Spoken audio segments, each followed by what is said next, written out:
এমন তো অবস্থা তার বিমাতা কৈকি রানী মহারাজার সঙ্গে একটু পরামর্শ করে নিজ গর্ভদা পুত্র ভরতকে রাজ্যের রাজা করল। আর বিনা দোষে বিনা অপরাধে দেখো রামকে বনে দিল। গো কোথায় হবে রাজা আর কোথায় হলো তার বড় ভাই? তার এমনি ভাবে দুর্দশা হলো কেন? যে নাকি ইচ্ছাময় সে তো যা ইচ্ছা তাই করতে পারে, তাহলে তার এমনি ভাবে দুর্দশা হলো কেন? গো তুমি বলতেছো রাম গোলকের হরি, সে যদি গোলকের হরি হয়ে থাকে সে তো গোলকেই বসে বিরাজ করে।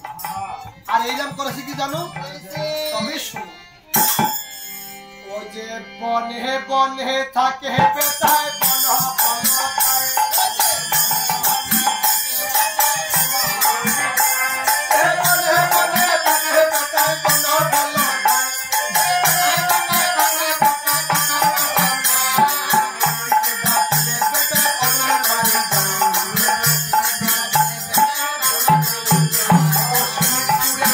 ভাই